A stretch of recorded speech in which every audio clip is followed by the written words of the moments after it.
my name is Attorney Walter Wolfnauth III, and we're going to be talking about something a little bit out there, but it occurred in my head through somebody else making a comment to me about culture.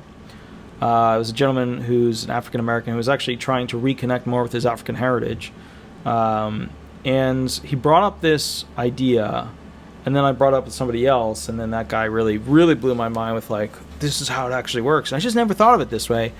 But are disability benefits, would SSI, would SSDI benefits be a form of population control? Would it be a form of eugenics? Would it be a form of limiting the characteristics of creation between two human beings making babies?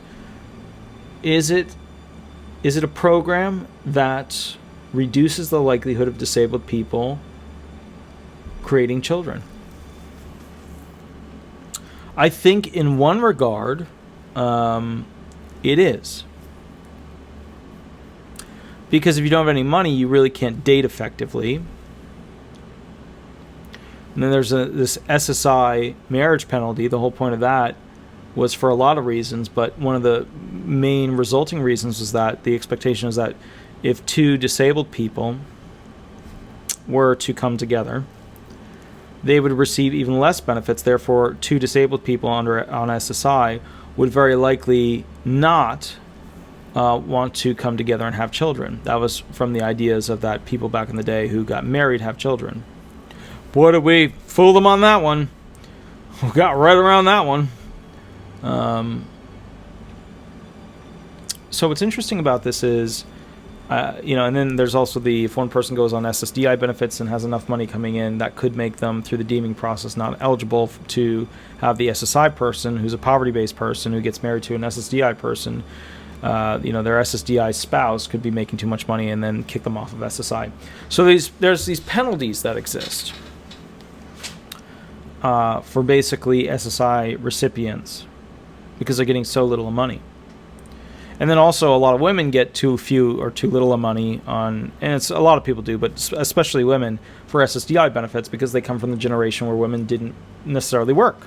And as a result of that, they get really low retirement benefits, they get really low SSDI benefits, and then they have very, very little of funds to go ahead and live their life through those programs.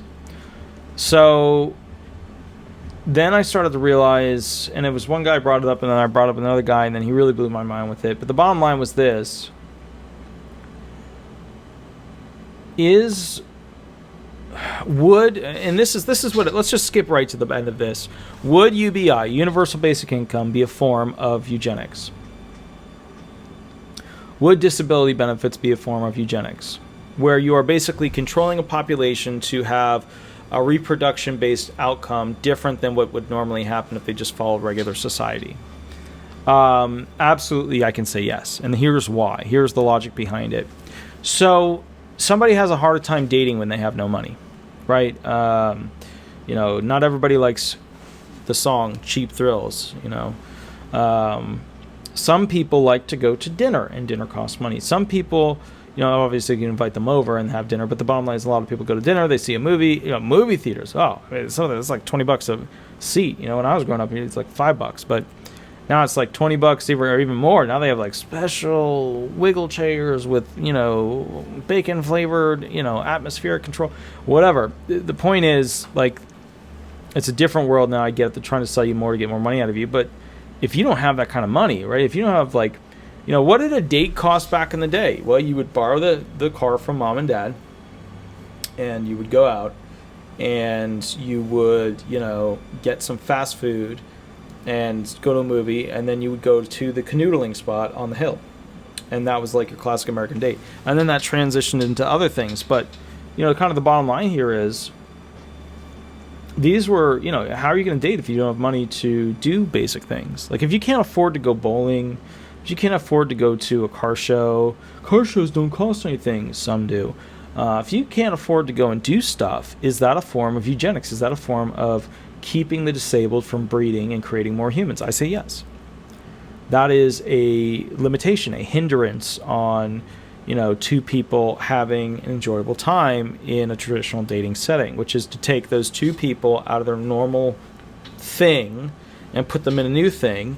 That's why you always see people getting together when they're on some trip, or they're on some camp, or some trust exercise weekend, whatever. You're taking them out of their normal thing and you're putting them into something where they can mix it up and rethink who they are. Well, it's tougher if you're disabled and you don't have any money. So I think what's interesting about that is that basically this is a form of controlling the population of the disabled. Now, how did the disabled beat that system? Well, you have people not getting married and having lots of kids. You have one guy going around to all these different women and having a bunch of kids with them, and that's one way to really get around it. You have generational disabled individuals who basically just they accepted who they were and who they are, and they don't really care about going and doing anything. They could just sit there and watch Netflix, and that's all they need, and that's not bad. You shouldn't judge people in a negative way for that. Not everybody needs a wine bottle to go ahead and make it to where they need to be mentally to be with somebody. Just saying. So I think what's interesting about this is that if we increase the money, they have the potential of increasing the likelihood of having, experiences with humans beyond just their room. A walk. A lot of disabled people can't even have a car because they can't afford the insurance every month, or they can't afford the fuel. So when you cut all those factors out, it is really something that limits the capacity of an individual to date. And let's be honest here. The billionaire females and the billionaire males, they don't have a hard time finding somebody to put up with them. They just don't. For very obvious reasons. But then let's flip that around. Let's say somebody gets, $500 a month, 1/3 reduction rule based upon in-kind support, SSI, they're not getting the full $794, only $500. Well,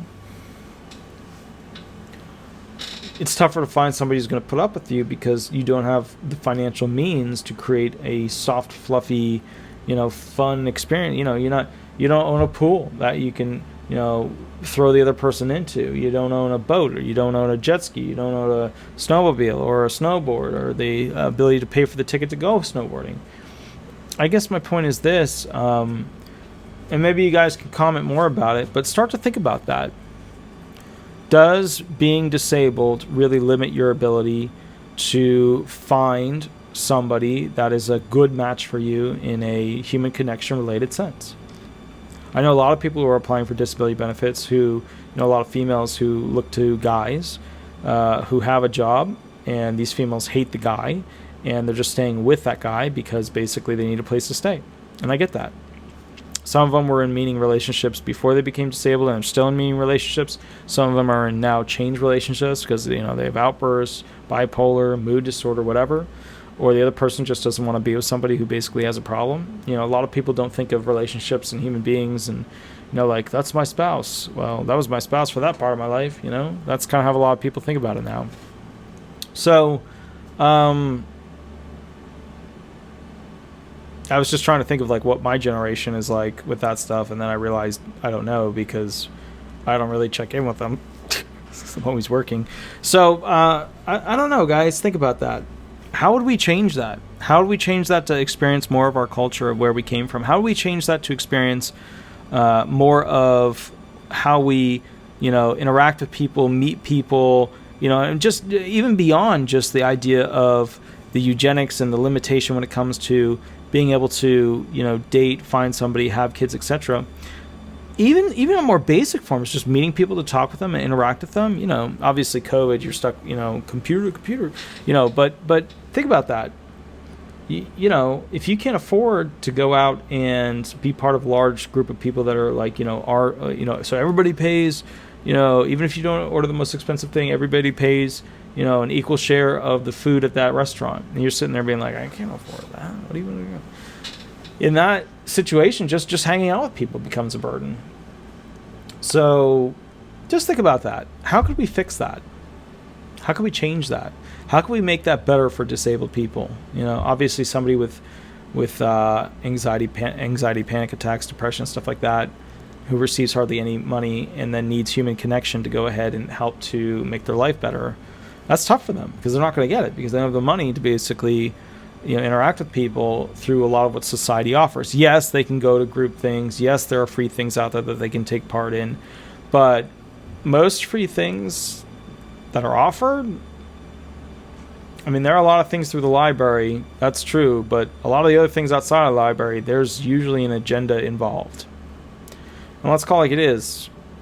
Does anybody really want to go on a date to the library?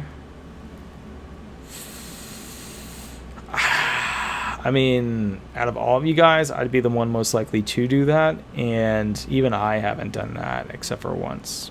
Actually, once. Law library. God, I am lame. That's okay. That's my autoimmune response to lameness. That's okay. I'm okay. Everything's fine. Anyways, guys, I'll catch you a little bit later. 8 to 10 every Thursday, I go live on YouTube. Remember, if you want to help me out, the best thing you can do to help me out to cure my lameness is to leave me 5-star reviews online, like Google, Evo, Better Business Bureau, stuff like that. I always appreciate that. It helps me compete against those mega big box firms. If you have any additional questions or you'd like to catch up with me, please don't be afraid to. Shoot me an email, give me a call, but also remember, keep in mind, I am super busy, so if you send me one of those emails that's like 14 paragraphs long, I will slightly hate you in my heart. All right, anyways, guys, I will catch you a little bit later, and we'll go from there. Thanks so much. Bye.